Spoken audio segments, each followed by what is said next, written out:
Beautiful souls. ഞാൻ ഈ video ചെയ്യാൻ കാരണം എൻ്റെ മകൻ നേരിട്ട ഒരു ദുരനുഭവം ഷെയർ ചെയ്യാനാണ്. പക്ഷേ അതിനകത്ത് അഭിമാനത്തോട് കൂടിയിട്ടാണ് ഞാൻ ഇതിലിരിക്കുന്നത്. കാരണം എൻ്റെ മകൻ അതിനെ നേരിട്ട രീതി അത് വളരെ വ്യത്യസ്തമായിരുന്നു. കണ്ടു പഠിക്കേണ്ട, മാതൃകയാക്കേണ്ട ഒരു സംഗതി തന്നെയായിരുന്നു. ഒരു പക്ഷേ നമ്മൾ പോലും, അതായത് ഇത്ര മുതിർന്ന ആളുകൾ പോലും കണ്ടുപഠിക്കേണ്ട ഒരു സംഗതിയായിരുന്നു.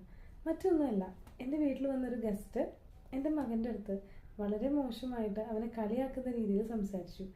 അദ്ദേഹം 5.5 വയസ്സുള്ള കുട്ടിയാണെന്ന് ഓർക്കണം. അദ്ദേഹം എങ്ങനെയും ഒരു 40കളിൽ നിൽക്കുന്നൊരു വ്യക്തിയാണ്. എന്നിട്ടും അദ്ദേഹത്തിന് മക്കളുണ്ടായിട്ട് പോലും ഒട്ടും മെച്ചോറല്ലാത്ത രീതിയിൽ ആ കുട്ടിയുടെ അടുത്ത് സംസാരിക്കുമ്പോൾ നമുക്ക് അതിനകത്തുനിന്ന് വെളിവാകുന്നത് എന്താണ്? കേട്ടിരുന്ന എനിക്ക് പോലും ദേഷ്യം വന്നു. പക്ഷേ എൻ്റെ മകൻ ഒന്നും റിയാക്ട് ചെയ്തില്ല, ചിരിച്ചിട്ട് അത്രന്നെ. ചില സമയം ഇഗ്നോർ ചെയ്തു, പറയുന്നത് ഒന്നും മൈൻഡ് ചെയ്യാതിരുന്നു. ഇതുതന്നെയാണ് അതിന് കൊടുക്കാൻ പറ്റിയ ഏറ്റവും വലിയ മറുപടി എന്ന് എനിക്ക് തോന്നി.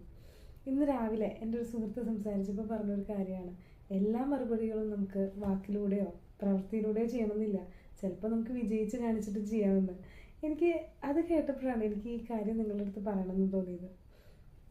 മറ്റൊന്നുമല്ല, ഒരാൾ കളിയാക്കുന്നുണ്ടെങ്കിൽ അതിൻ്റെ മറ്റൊരു വശം നമ്മൾ ചിന്തിക്കാറില്ല. കളിയാക്കുന്ന രീതി ഏത് തരത്തിലായിക്കോട്ടെ, ബോഡി ഷേമിങ് ആയിക്കോട്ടെ, വാക്കുകൊണ്ട് നമ്മൾ ചെയ്യുന്ന പ്രവൃത്തിയെ കളിയാക്കുന്നതായിക്കോട്ടെ, നിനക്ക് ബുദ്ധിയില്ല എന്ന് പറയുന്നത്, മണ്ടനെന്ന് വിളിക്കുന്നത് ഒക്കെ കളിയാക്കൽ തന്നെയാണ്. അപ്പോൾ നമ്മൾ മനസ്സിലാക്കുക, അദ്ദേഹം വളർന്നു വന്ന, അതായത് നമ്മളെ അങ്ങനെ വിളിക്കുന്ന ഒരാൾ, ആ ആളുടെ സൈഡിൽ നിന്ന് ചിന്തിക്കുമ്പോൾ നമുക്കത് വളരെയധികം വ്യക്തമാവാൻ പറ്റും ആൾ എന്തുകൊണ്ടാണ് അതങ്ങനെ ചെയ്യുന്നതെന്ന്. ചിലപ്പോൾ അദ്ദേഹത്തിൻ്റെ ജലസി ആയിരിക്കാം, ചിലപ്പോൾ അദ്ദേഹത്തിന് നമ്മളോടുള്ള വെറുപ്പായിരിക്കാം, ചിലപ്പോൾ ആൾക്ക് തന്നെ ആളെക്കുറിച്ചുള്ളൊരു സെൽഫ് എസ്റ്റീം ഇല്ലാത്തതുകൊണ്ടായിരിക്കാം, ചിലപ്പോൾ എതിരെ നിൽക്കുന്നവൻ്റെ മനസ്സറിയാനുള്ള കഴിവില്ലായിട്ടായിരിക്കാം. ഇതുപോലെ പല റീസൺസ് ഉണ്ടായിരിക്കാം. ഇതൊന്നും അല്ലാതെ ഫാമിലി ബാക്ക്ഗ്രൗണ്ട് ഇങ്ങനെ തന്നെ കേട്ട് വളർന്നിട്ടുള്ളൊരു കുട്ടിക്കും ഈ കളിയാക്കൽ വലിയൊരു സംഭവമായിട്ട് തോന്നില്ല. ഞാൻ കേട്ടിട്ടുണ്ട്, നമ്മൾ പഴയ സ്കൂളുകളിൽ, അതായത് ഞാൻ വരെ 90കളെ വരെയുള്ള കാലഘട്ടത്തിലുള്ള ആളുകൾ പഠിച്ച സ്കൂളുകളിൽ ടീച്ചേഴ്സ് കളിയാക്കാറുണ്ട്. അങ്ങനെയുള്ള ആളുകൾക്ക് ഭയങ്കര സ്ട്രോങ് ആയിരിക്കും എന്ന്, അതായത് അത്തരം സ്റ്റുഡൻസ്, അത്തരം ടീച്ചേഴ്സിൻ്റെ സ്റ്റുഡൻസ് വരുമ്പോൾ അവർ എന്തിനേയും ഫേസ് ചെയ്യാൻ പറ്റും, അല്ലെങ്കിൽ അവർ ഭയങ്കര സ്ട്രോങ് ആയിട്ടുള്ള വിൽഡായിട്ടുള്ള ആൾക്കാരായി മാറുന്നു.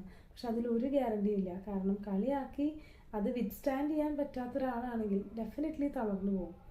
അപ്പോൾ എതിരെ നിൽക്കുന്ന ആളുടെ മനസ്സും കൂടി അറിഞ്ഞിട്ട് കളിയാക്കുകയാണെങ്കിൽ കുറച്ചും കൂടി നന്നായിരിക്കും. ഫ്രണ്ട്ലി മാനറിൽ കളിയാക്കുന്നത് പോലെയല്ല എല്ലാ കളിയാക്കലുകളും. Happy reflecting.